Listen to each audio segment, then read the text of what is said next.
My friends, hello.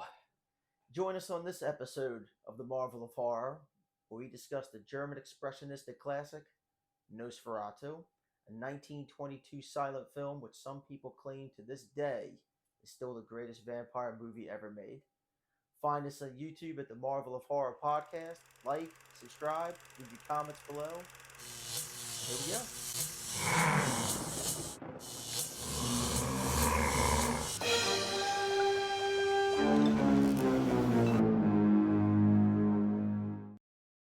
Welcome, my friends, to the Marvel of Horror, where we discuss all things past, present, and future as they pertain to the horror genre. I'm your friend, your host, your fellow horror enthusiast, Bruce Marvel, and tonight our guest is co-host of the Thank You for Your Services podcast, which airs every Thursday.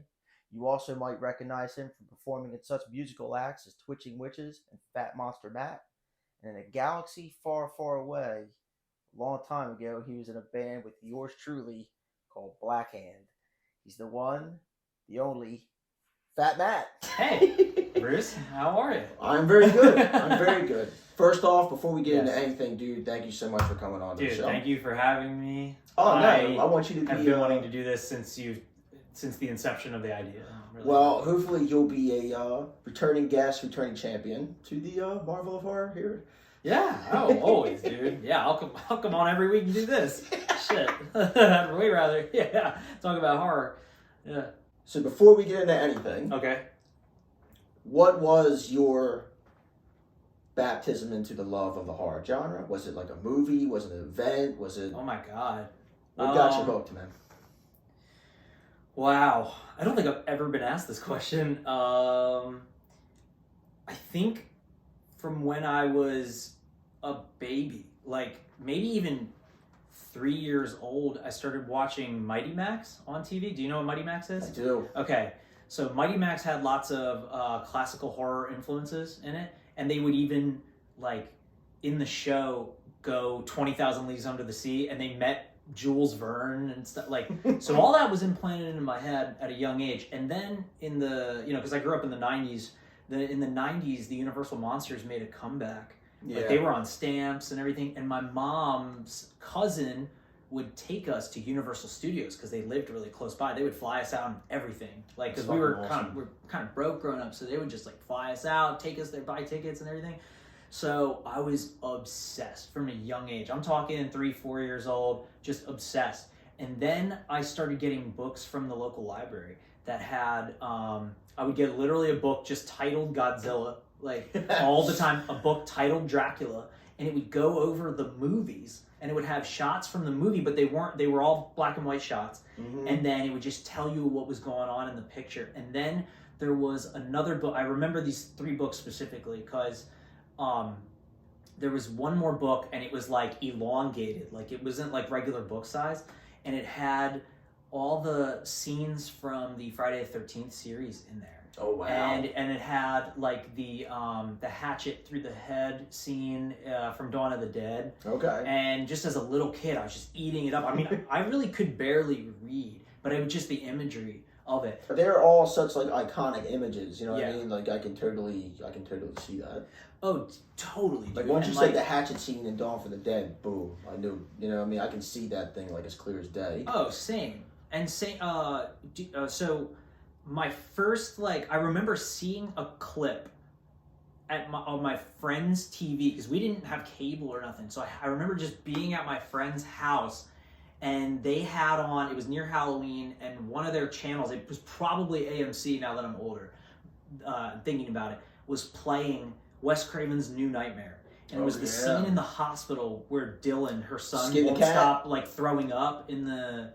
Anyway, that's like always like ingrained into my brain. And I was like, oh my God, that was awesome. It's so scary. Like, I gotta figure out what that was.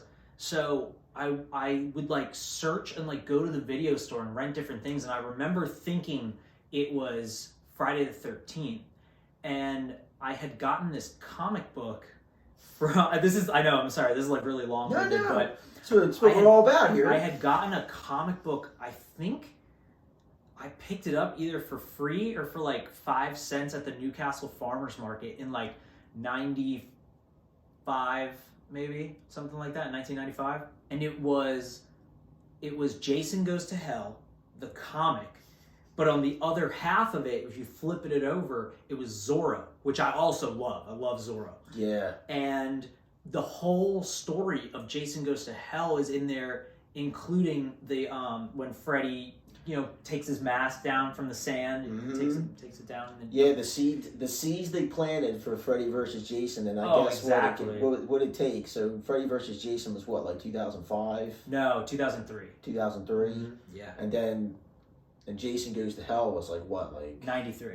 93. So yeah, it took all that time for that movie to finally happen. So when I finally rented Jason Goes to Hell, it was 1997, and I was turning 7. I think I was still 6.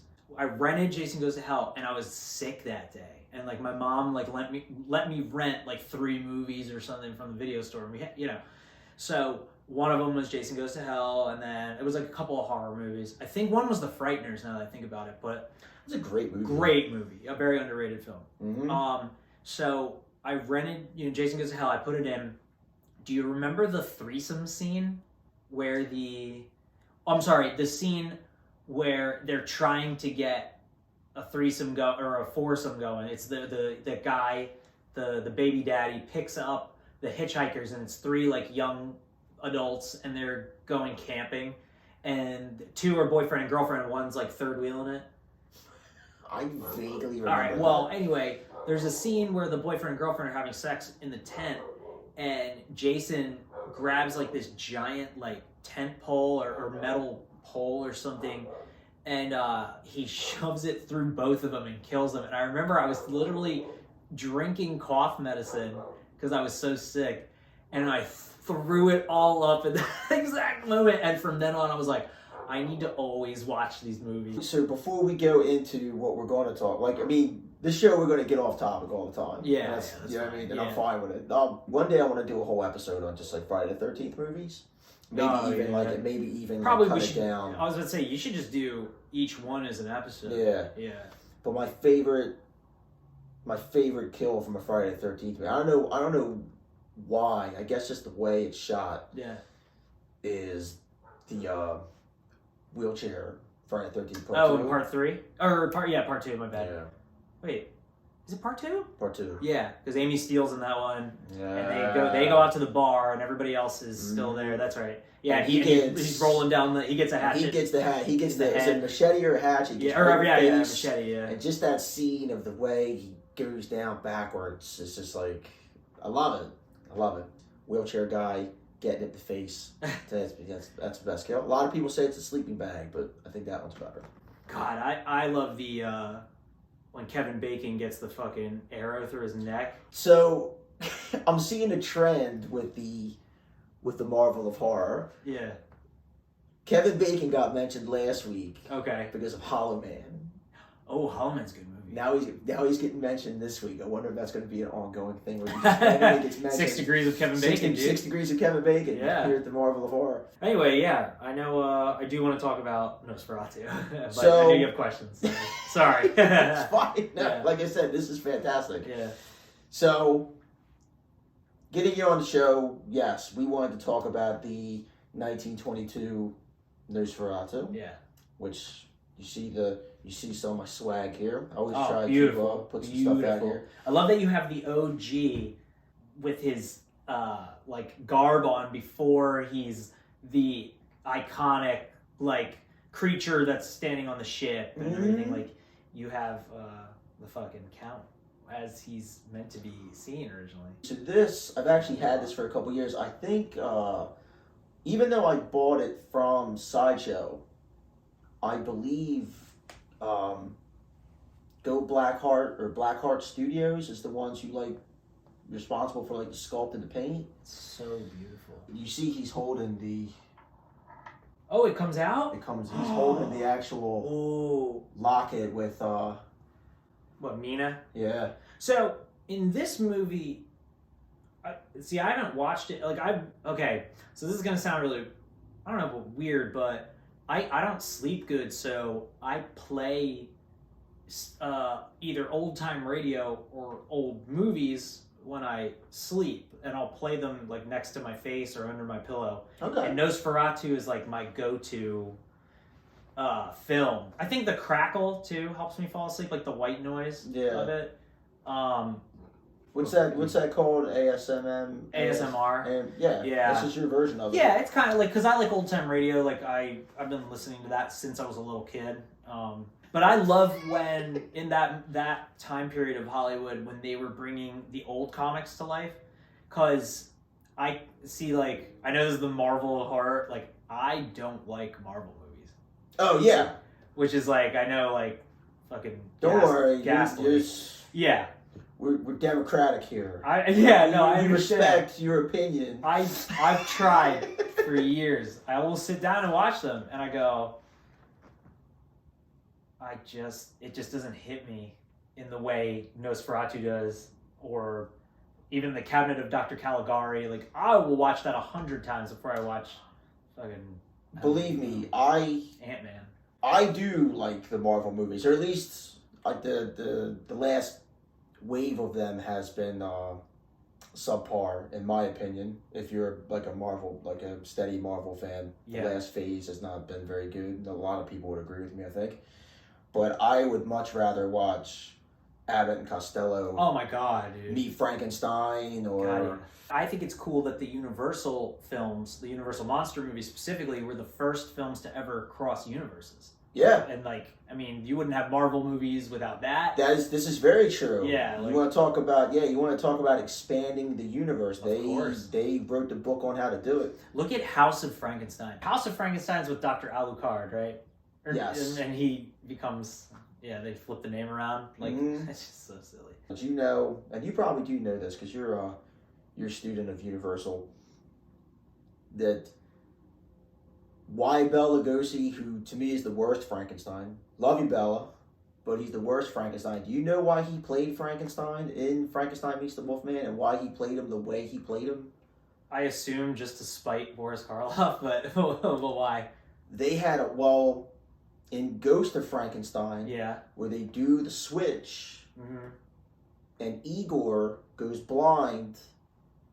They had a whole script written where he was going to play Frankenstein, but talk and act like Igor and act blind. That's why when you go back and you watch it, and Lon Chaney's like guiding him along because he can't see, and he's just like,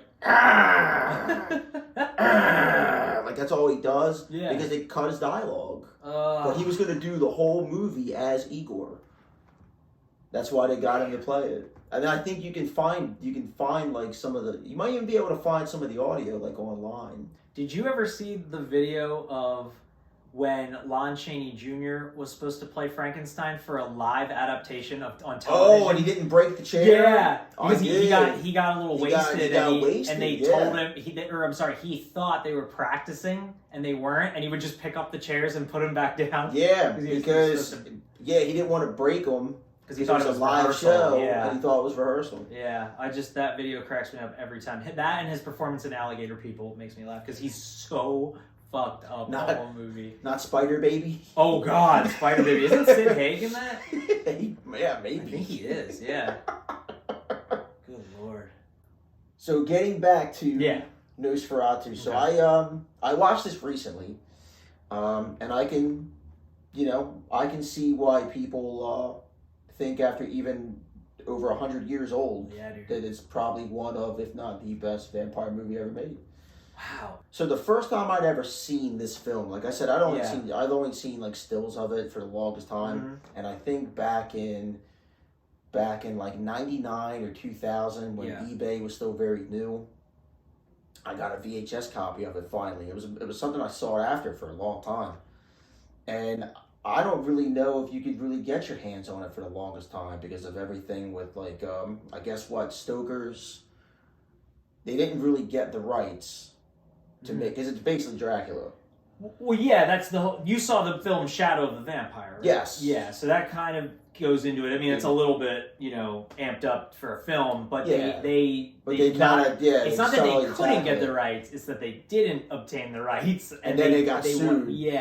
There were so many rumors that he was a real vampire growing up because he was a method actor, and that he slept in a coffin and all this stuff. Well, that and I think he's still kind of like a mysterious guy. Like I don't know what he really did career wise. Well, he was like a theater actor for most of his career. He was in other films. I just can't remember them at the moment. Well, I'll talk to like younger people, and they'll be like, "Yeah, acting just like wasn't as good back in the day. Like I can't watch old movies." And I'm like, I see why you say that.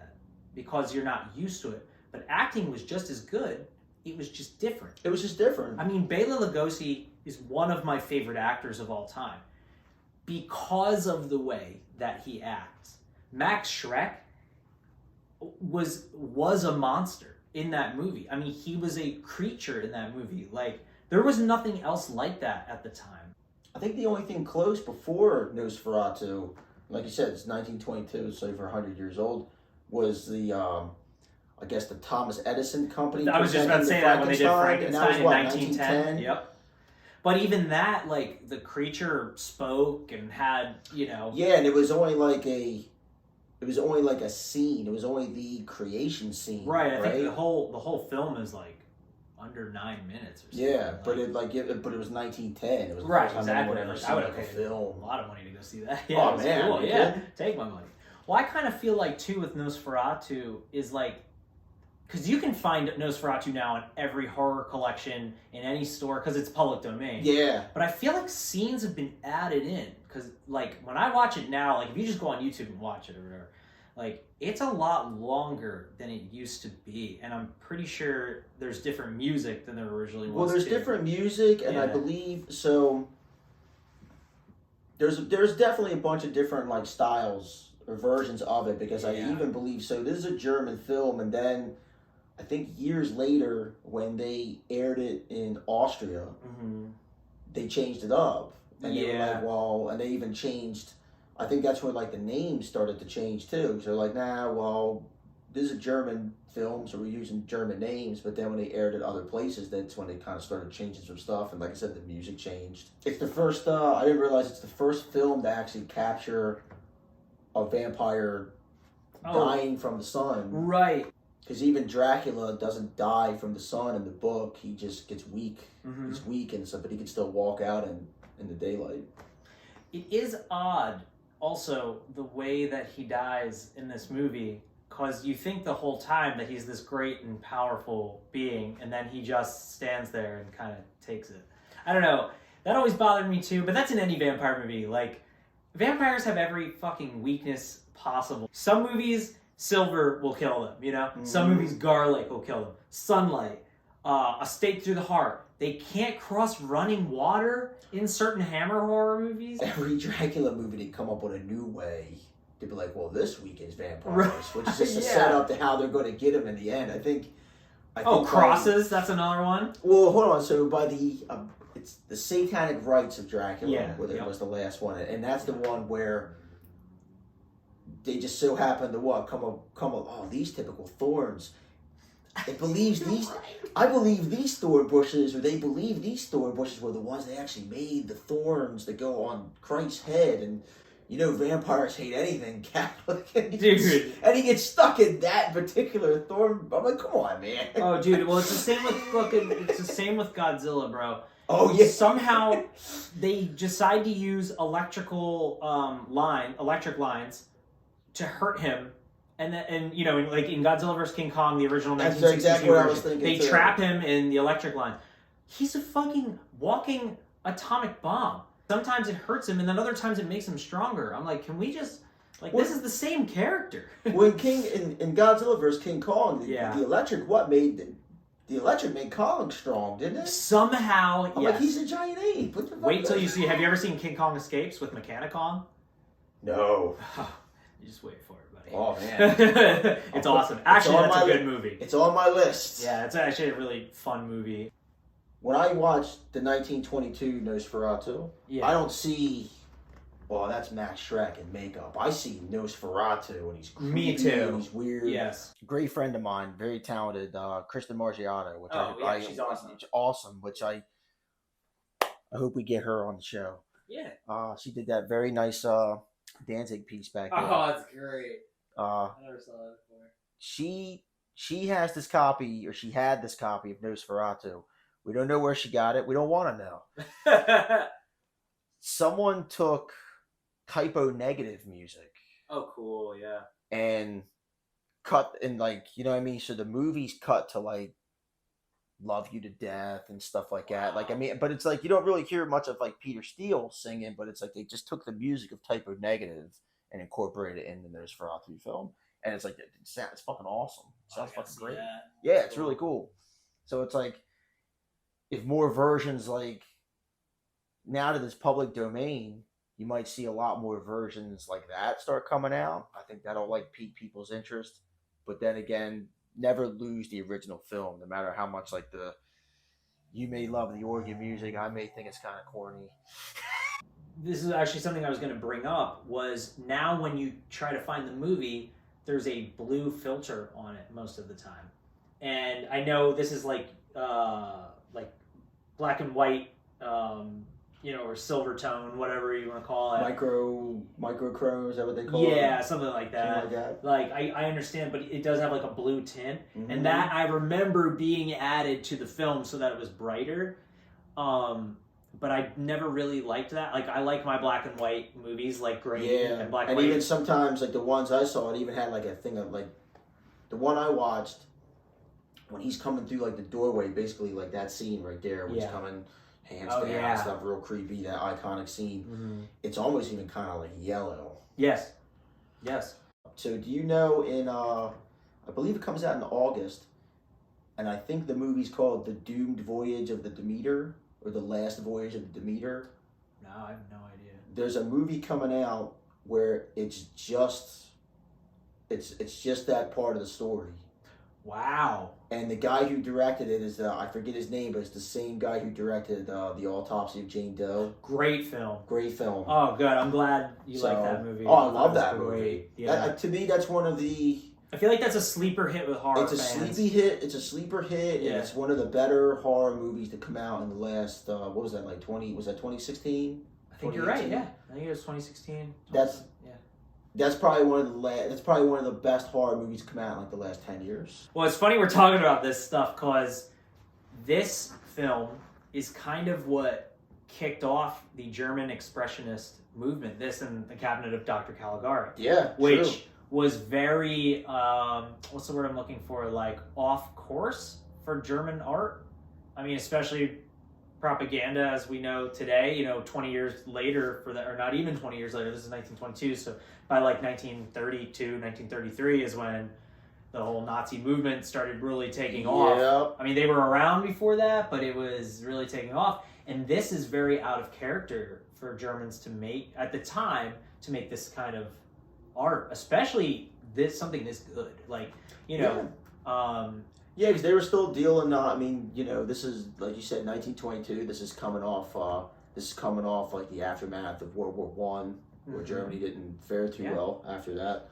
Yeah. So I really do like. It's funny that this movie every once in a while will come back into the mainstream like pop culture. Like, okay, like for example, when I was a kid growing up, SpongeBob was getting really popular. Oh, I know the episode you're talking about. Yeah, and either the hash-slinging slasher and all that, and at the end the lights are flickering, and he's doing that Nosferatu. Yeah, and like that's hilarious because I, as a kid, like I was like, oh my god, I know what that is. Yeah. Like, I don't want something like this to ever get lost. I mean, horror is imagery, right? Like, horror is subjective because being what you laugh at and what scares you are the most subjective things in the world.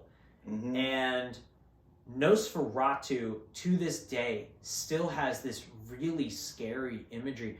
Like the scene, one of my favorite scenes is the scene where he's the guy that picks up the Jonathan Harker character. Oh yeah, and he's at Borgo Pass. Exactly. He picks him up.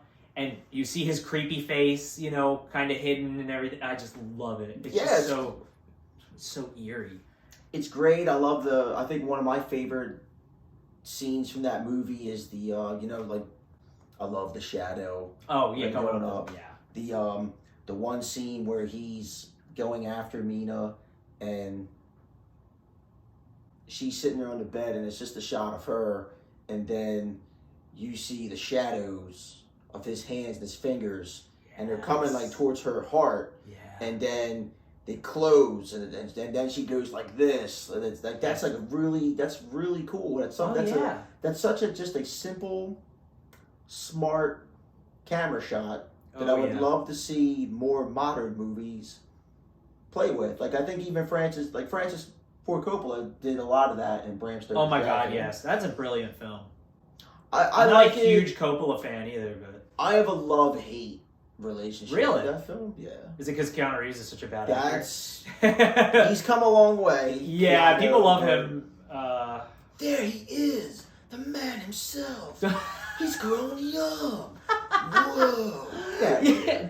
Dude, I just love how half of the movie he tries to do a British accent, and then the other half, the director, Francis Ford Coppola, was probably just like, hey, just forget it. Yeah, just be Keanu, okay?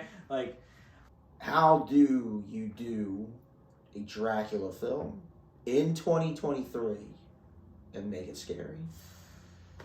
I think that's... Well, this goes with anything. Like, what scares people right now? Folk horror is really scary to people. The term elevated horror, I really hate it, but that's what audiences want, is elevated horror. So,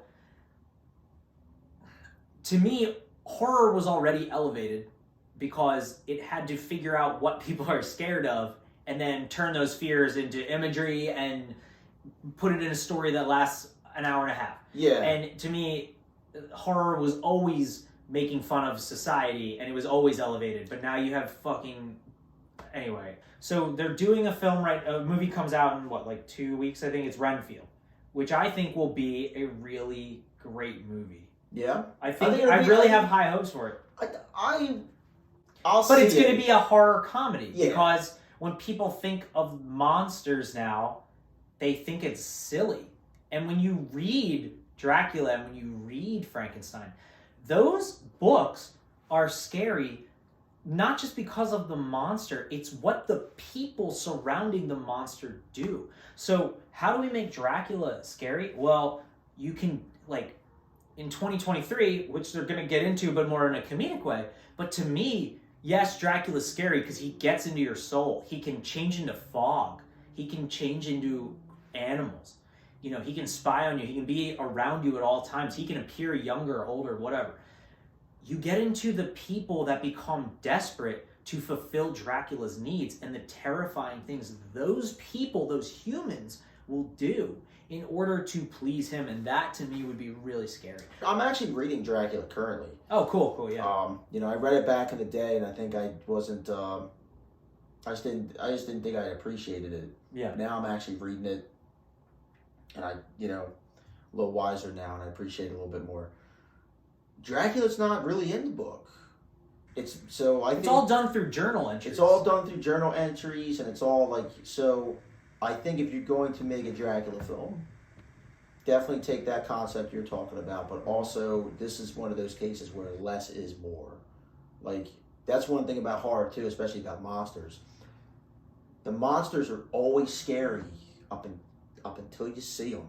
Now they're not scary. Right.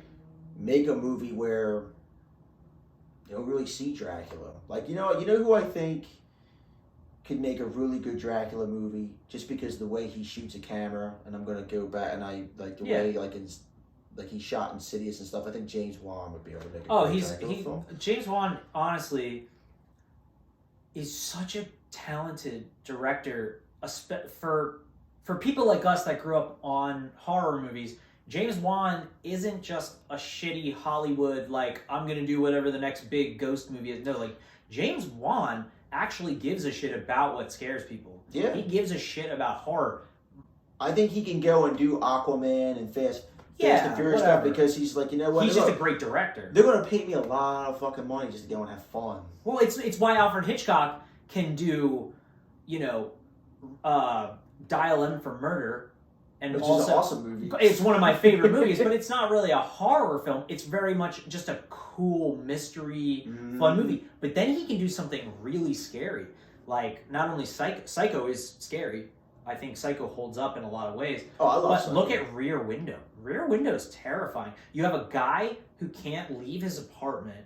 He's now spying on people, and he's starting to kind of go crazy, not being able to leave, spying on people, getting into their lives, and then he starts witnessing multiple murders. You know what movie I think is really scary, and I think in a very subtle way it ties into, like, with social media and with things, like, you can't really seem to escape things. You can't really seem to turn your brain off, because every time you do, you just get, like, The Godfather 3, they just pull you back in. Right? Yeah. Well, everybody has fear of missing out, too. That, too. FOMO, yeah. But Strangers on a Train. Oh, my God. Incredible film. That's a scary, like, to me... That is a scary movie. That's a scary movie. Yeah. Like, okay, well, no matter what I do, I can't get rid of this person. Right. And that's kind of like, you can almost kind of make a thing like... That's why online bullying gets to people now. Because you can't just go to a different school. They're going to be there because now everything's online. Yeah. You know what I mean? So it's like that, to me, that's a movie you could redo with that kind of, and play around with that. No, I agree. One thing that's really popular right now, I was saying folk horror, which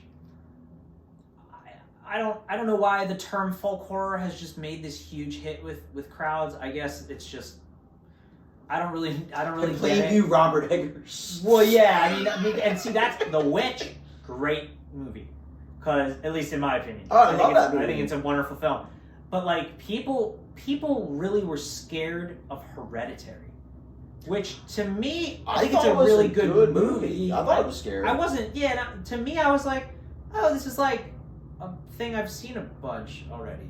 I feel like. I mean, look at any haunted house movie from like the 70s, or I mean, like when that was really big, like Hell House and stuff like that, Legend of Hell House.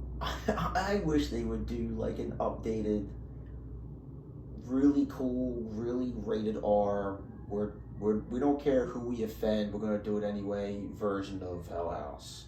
Well, you had the one on Netflix that was a series, but that was Hill House. Yeah, that was like similar concept, and I know that they based that story off of The Legend of Hell House. Well, no, so that was based off of Shirley Jackson's Haunting of Hill House. I'm talking about Richard Matheson's Hell House. The Legend of Hell House, right? Oh, I'm sorry. I thought they based that on The Legend of Hell House. Nah, they did it off of Richard Matheson is just an incredible horror sci-fi. Oh, yeah. I mean, we're still doing his movies to this day, which is insane. Well, you brought up The Twilight Zone. I mean... Yeah. Well, that's my favorite series of all time. I mean... Which he wrote a bunch of. All the memorable ones. Mm-hmm. Liz and I, my wife Liz and I were just talking about... Because she never really grew up watching The Twilight Zone, so I showed her all that, and she got addicted. She was like, can we just watch another episode of Twilight Zone? And I was like, this show is so good still. I miss the days of, like, taping stuff. Like, you could tape so much stuff off of TV, because back then they used to play so much cool stuff. Here's what I miss. So I still get Fangoria magazine to this day. I miss the horror fans that were like us, that loved it so much that we had to find out what was coming out from Fangoria. We had to go to a movie store, buy these movies. You know, I would go every night after work. I would go to a video store and see what I could pick up, and then you just start telling your friends and showing your friends, and if they don't like it, whatever. I would buy movies. I would buy movies that I'd never even seen them before. Just all the time. Watch them. All the time. Or I'd read VHS collection. I would read in Fangoria. They would have like a little spot section in the back, and it would only have like a paragraph about each movie. A lot of them are like indie films, and I was like, oh, yeah. I gotta see that. And I found out about so many good movies that way. I'm still on arrowinthehead.com or joeblow.com. I'm on there like 3 times a day. They do some good YouTube videos. Well, I'm at that point in my life where I'm chasing the dragon of horror movies. Like, I just, you know what I mean? Like, and that's funny. I feel like I just keep going further and further back. So do I. Because I'm going back to, it's like, you know what? Yeah, this movie came out, whatever. Then it's like, And I go to every horror movie that comes out. Like, I'm not just a fan and I go, I only watch stuff from the 80s or whatever. Because I'm like, no, like, give these new directors a chance. It's just, a lot of it just kind of blows me by. But then you have James Wan, once again, I'll bring up, he does this film like Malignant. And I thought that was a perfect movie. See, I wasn't a big fan of Malignant. Yeah, that's crazy to me. I thought you would have loved it. Like, I was obsessed.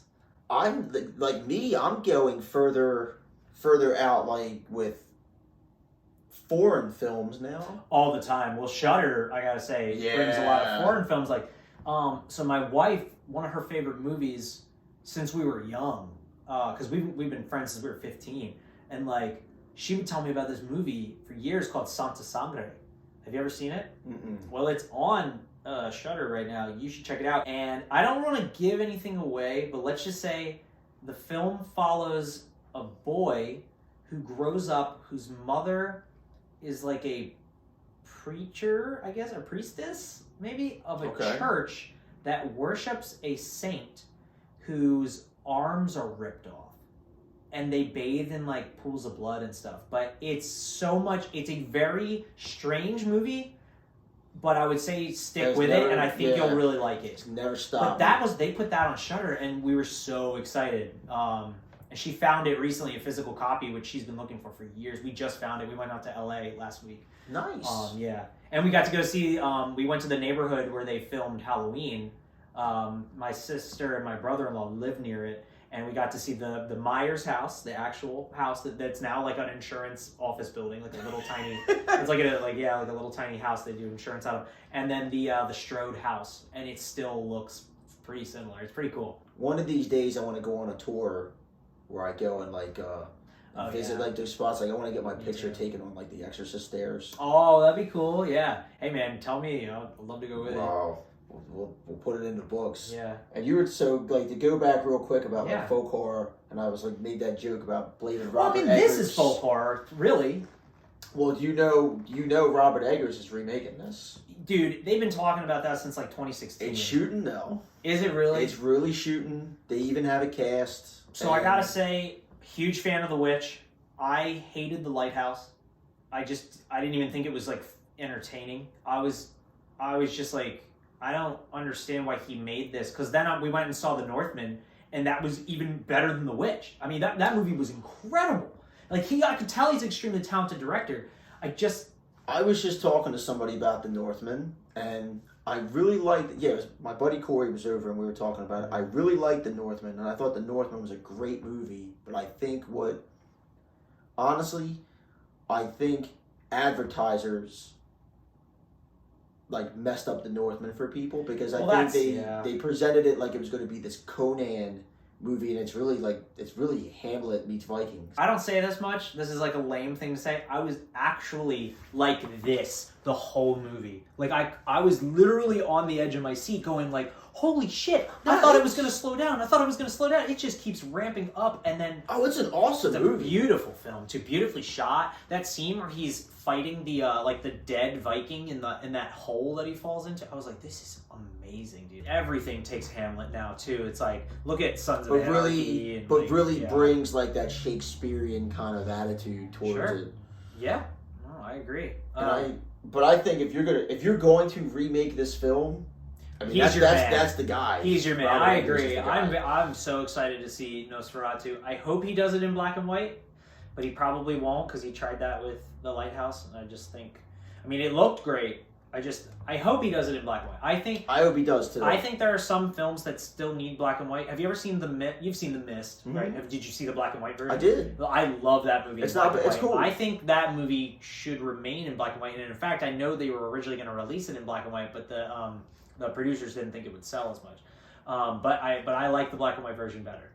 Nosferatu is basically the story of Dracula. A lot of things are very different. He stays old, where Dracula gets young. Yes. So I guess, I don't know, maybe because it's the time frame and maybe where they were in the part of the world, but one of the things I think is kind of cool about this is they incorporate the plague in this film, which they don't do in Dracula, obviously, because the year, and it's Britain. The year the book was written in Britain. But yeah, since Germany 1922, I like how they kind of bring like the plague aspects into it. I kind of hope Robert Eggers keeps that in the film. I hope so too. I think he's the perfect person to do a period piece. Like, I think he'll do everything just right on. I think Bill Skarsgård is going to be Nosferatu. Really? The guy who played Pennywise. Yeah, I think he's cast. And I think all the Skarsgårds are really good actors. They're great actors, and I think he can do it. But that's another thing too. I hope they do. I hope he doesn't fall into the same trap Kause Kinski falls into, where you can just see that it's him. I just see the actor. I hope they. No offense. Look, Bill Skarsgård's amazing. I'm not a fan of the It movies, but I think he did a good job as Pennywise. Touche. Okay, yeah. So this is what I would want to bring up too with horror that's like elevated horror, or even like, yeah, I'll even go as far as to say just like big Hollywood horror. They miss the mark, man. Like every time. Okay, let's take Candyman. The original Candyman is a scary fucking movie. Yeah. Like when you really okay, sure, maybe the scene with Ivan Raimi is like kind of silly. Other than that, it's a scary movie. It is. And it takes place mostly in the daytime, which is what's scary about it. When she's walking around in the shitty abandoned building, or that building that's like half abandoned and stuff. Parking garage. Yeah. It's terrifying. Like, it's actually scary. My sister-in-law, this was still many years ago, but the movie was, Candyman was what, 1993? Yeah, I think so, yeah. Something like that. Yeah. So this was probably 2015. Okay. My sister-in-law saw that movie for the first time. Scared the living shit out of her. Yeah.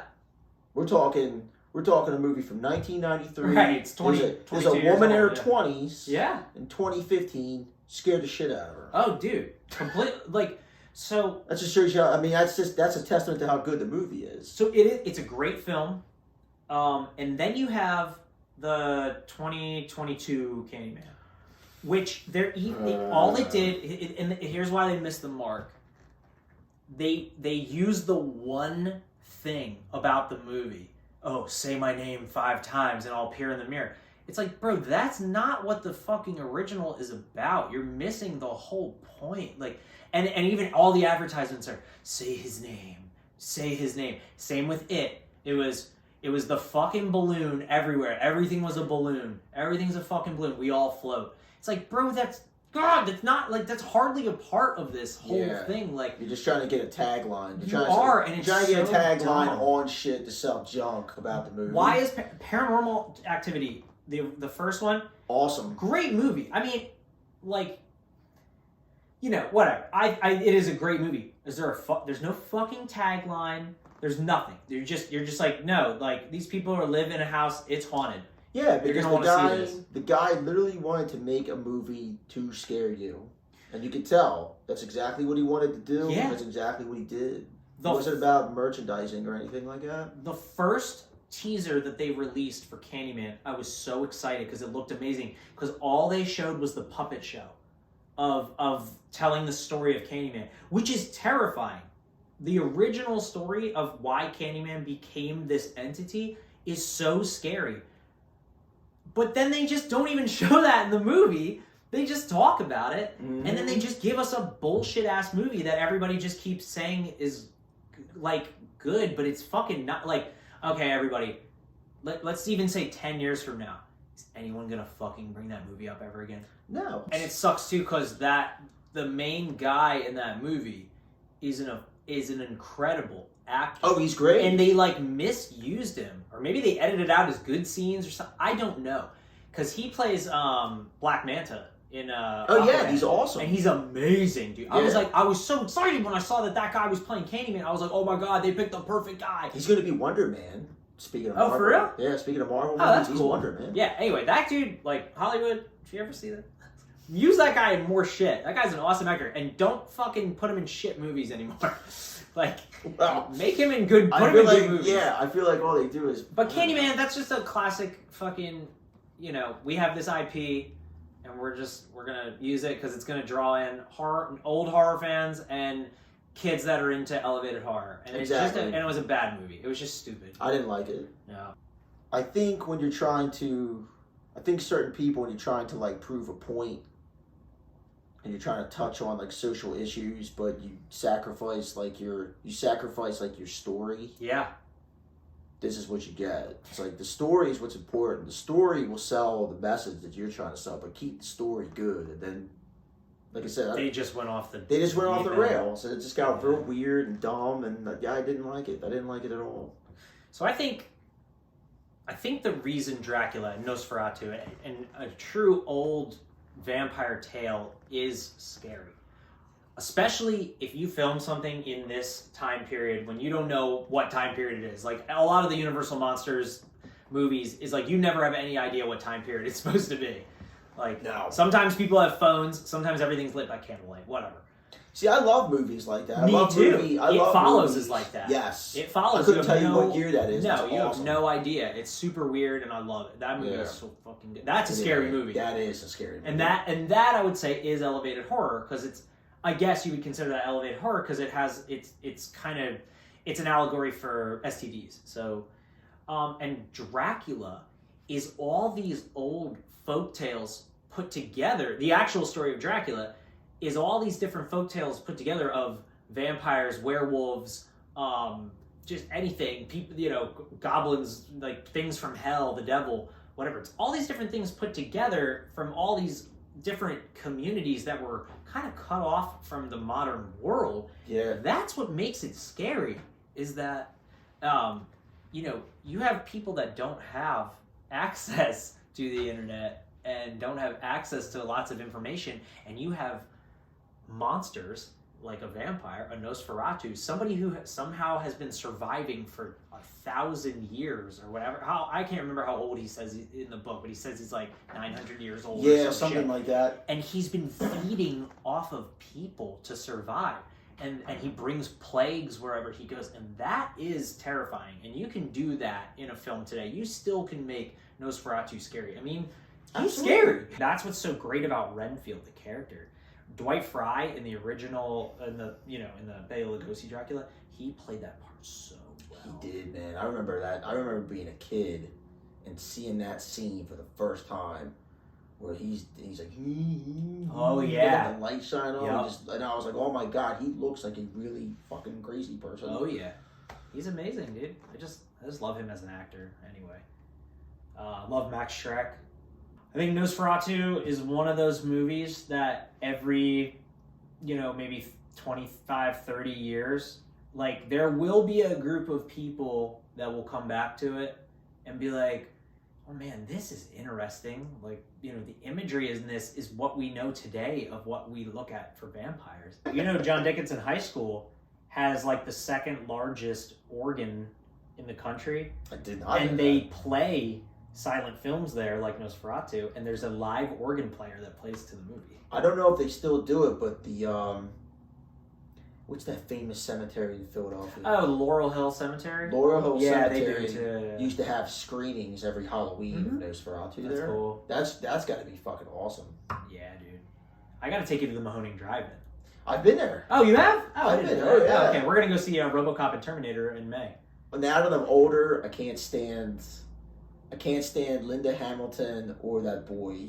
Edward Furlong? I cannot stand the two of them. Now that I'm older, I cannot stand the two of them in that movie. Oh my god! Oh my god! Oh, that's fun. I like Predator 2 actually better than Predator 1. All right, we're gonna end the show right here. Get the hell out, dude! I love Predator 2. It's so insane. I don't know. It's okay. Oh my god! I love that. It's not Predator. It's not Predator. Yeah, but Predator 2 is cool because they're in the distant future of the post-apocalyptic 1997. Oh god! Isn't that 4 years after the original Terminator? Isn't that 4 years after the original Judgment Day? No, that is the original Judgment Day. It's 1997, in the distant future. It's also when Escape from New York took place. What the fuck is up with that year? It's hilarious, dude. I don't know. For some reason, I think they were just like, well, we can't say the year 2000, so we're gonna say around then. I really think that's what it was. But I love Danny Glover. Like, I think I'll watch anything with Danny Glover in it. And he's great in Predator 2. I guess we'll end it there. we started out. Well, that's the beauty of the Marvel of Horror. We talk all things old and new as it relates. I want to do this all the time. Me too. Because my friends. Pay me. I'll do this every day. Yeah, dude. Horror is my life. you and I talk about this all the time. If I could just quit my job and make horror movies and write horror movies, because I write horror also. If I could just do that, I would.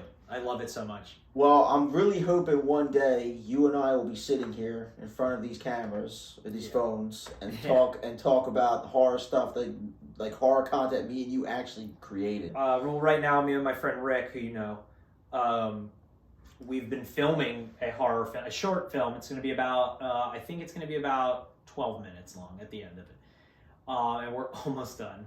We're so close. But I got sick, and so was he. He was sick too. He got me sick, I think. And we're almost done, and it's going to be a really, really cool horror film. I did the Marvel of Horror because I'm a horror enthusiast. Yeah. I'm a fan. So, and you're a fan. That's why I like just sitting here bullshitting is... Oh, yeah. You know, we get off topic because we love talking. Yeah, but other horror fans, I think, want to hear opinions on other horror movies. I mean, sometimes it's the only thing that gets you through the day. And I'm telling you, after people see this episode, I know exactly what they're going to think. How does that guy think Predator 2 is better than Predator? Who the fuck is that guy? I didn't say it is better. I said I like it better because it's awesome. It's so insane. The fact that he skins people and then just hangs them. But he skins them in the... Yeah, but you see more shit. And Predator 2 is violent. It's way more violent than Predator. I don't know, man. I don't know. I also like Requiem better than the original Alien vs. Predator. I hated both of them. Oh, they're both terrible, but I like Requiem better. I hate them, but that's just... And it's so dumb. You might as well tell me you think puke is better than shit. They're stink. Oh, yeah. Yep. They're pretty bad. Yep. Find us at the Marvel of Horror podcast on YouTube. Leave your comments. Hit the like button. Hit the subscribe button. And we'll see you next time. Thank you for joining us. Fat Matt. Thank you and for having me. He will be back. We will be back. See you soon.